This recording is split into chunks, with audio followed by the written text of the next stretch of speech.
Welcome to the Country Tackle Store. How can I help you? I want to go cobia fishing. I heard about cobia fishing from a friend.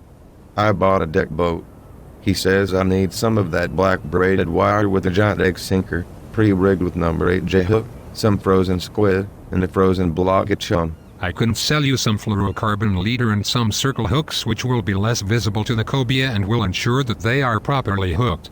That way you can release the illegal shorts you catch to become bigger fish which can be harvested later.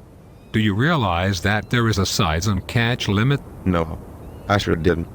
How big they gotta be?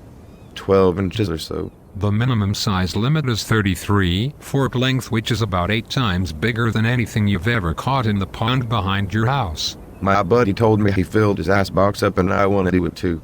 I want to have a fish fry for me and my folks. Your buddy is a moron. The limit is 2 per person per day. Unless he had an army in his base boat, he broke the law.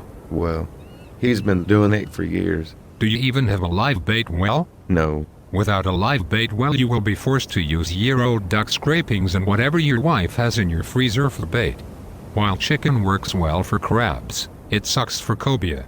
You will be medium rare by the time you catch anything other than sharks. And of course, a few gratuitous toadfish. I bought some rods at Walmart. They're white and have huge black reels on them. I want to catch cobia. It's a good thing your deck boat has padded seats because your ass will need some cushion. Make sure your wife wears her neon yellow Corona bathing suit and rebel flag hat. She will attract more rednecks to anchor close to you than your frozen block of chum will attract cobia. There is not enough bush light on the planet to keep your liver moist long enough to trick some unsuspecting brownie into eating your year-old squid. You will need a new toilet after you shit out your liver along with 10 pounds of fried chicken, 8 gallons of crappy beer, and 4 bags of potato chips. You will wind up with a 3rd-degree sunburn and, with any amount of luck, rug burns from riding your whale of a spouse from one end of your carpeted deck to the next. I have a 500 horsepower and board-outboard motor and I want to catch cobia in the Broad River. I'm going to anchor under the bridge. Holy shit. You're going to need a hard hat to protect your skull from the 8-ounce lead weights when you back your boat into the side of some local redneck's truck at the boat landing or anchor less than 50 yards from an angry charter captain. Why don't you stick to fishing in the pond behind your house?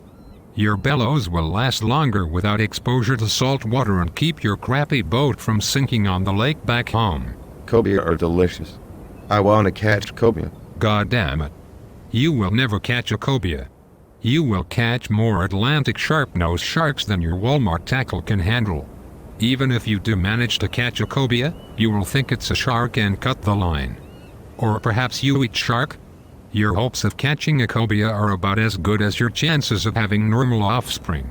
Seriously, why don't you hit the fish market and save yourself the trouble of spending the night on an oyster reef? No. I drove down here and I am gonna try to catch one of them cobia. Jesus H. Christ. Listen. That's not a locomotive. That is the wind. It's blowing 40 knots out of the west and there is a full moon tide rolling in. The Broad River will look like Charleston Harbor during Hurricane Hugo.